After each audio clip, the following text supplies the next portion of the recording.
Ça fait déjà plusieurs semaines depuis la libération de la ville de Kherson aussi au mois de novembre que toutes les forces russes étaient concentrées dans le Donbass. Mais depuis hier, on reçoit des signaux un petit peu nouveaux de la part des forces ukrainiennes qui semblent être de plus en plus inquiètes sur ce qui se passe. La ville de Soledar, qui est à seulement quelques kilomètres de Bakhmout, qui est devenue un petit peu l'épicentre de ces batailles à l'est du pays, eh bien, a été prise d'assaut par des mercenaires du groupe Wagner et également par l'armée russe régulière.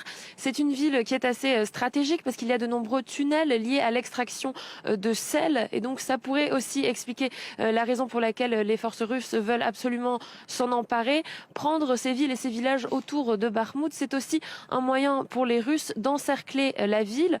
Donc Bakhmout, une ville de plus de 100 000 habitants, il en reste que 7 000 aujourd'hui qui survivent dans des conditions très difficiles et selon les autorités locales, près de 60% de la ville de Bakhmout a été complètement détruite.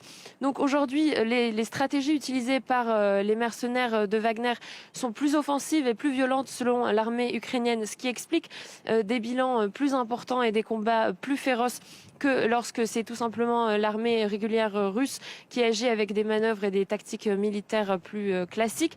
Les dernières personnes civiles évacuées évoquaient des combats avec des armes automatiques dans la ville, qu'ils pouvaient entendre, des tanks qui se tiraient les uns sur les autres. Donc on sent bien que c'est une situation vraiment très difficile, extrême.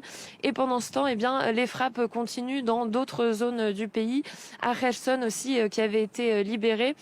La guerre continue et il semble que les Ukrainiens craignent ces prochaines heures vont être décisives concernant Bakhmout et l'est du pays.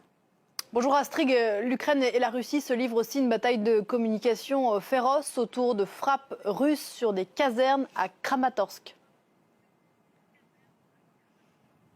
Oui, absolument. Alors, il faut rappeler que déjà, il y avait une frappe ukrainienne à Makivka, une ville donc occupée par les forces russes depuis 2014, où les Ukrainiens affirmaient avoir tué plus de 400 soldats russes. Les Russes avaient démenti le bilan, même s'ils avaient reconnu avoir eu des pertes et parlé d'un bilan de 89 soldats morts. Et donc, c'est après cela que vient cette annonce par le ministre de la Défense russe qui affirme avoir tué plus de 600 soldats ukrainiens à Kramatorsk.